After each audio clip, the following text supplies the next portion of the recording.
mandinikeze umsebenzi kubakhulu bethu enkosini. Before I can give our service to our elders, Mandibulele elithuba silikhonjwayo ngabaprofita.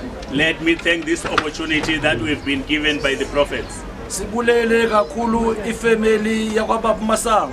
Be also thankful to the family of the prophet Baba Masango. Sibulele ifamily yakomme Ana. Also be thankful to the prophet Meana's family. Sibulele ifamily kababa Marago.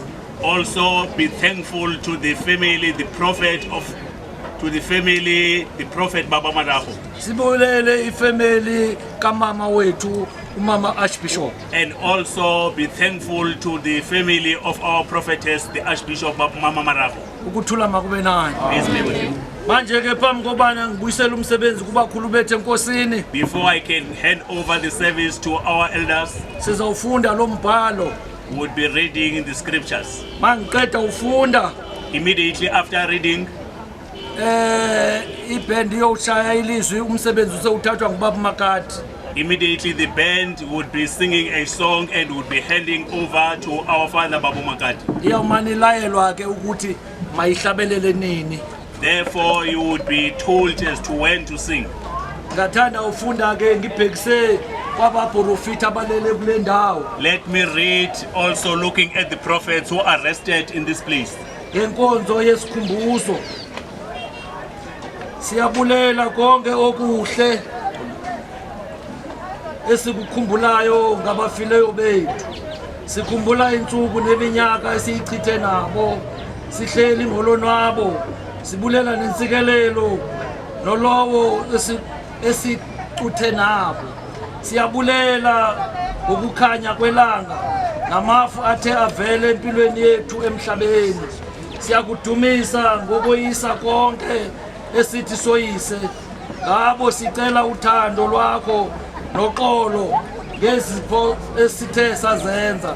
Samkela kule nkonzo esikhumbuzo njengokuba sikudumisa wena. Alamatye senza isikhumbuzo somuntu sabantu abathandwayo ukuba bakhunjulwe, kanjalo siyazi kukhumbuza ukuba abo bayithandayo inkosi yethu Yesu Kristu ukufa kuyisisango ekungenisa empilweni ebanzi. Sikhumbula amazwi enkosi yethu athi mna ndikukuvuka ndibubomi, okholwayo kumakasayibuze afe uyodla ubomi obungunaphakade. Themba lethu alifani nomkhosi wesikhumbuzo abathi yeka ukubuyisa ithonga,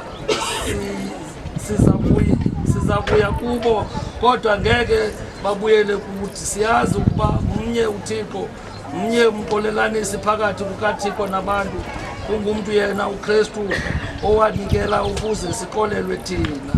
Ngakho oko amatye abobungqina ukuba abashiyeke ngasemva basabathanda abo babashiyayo.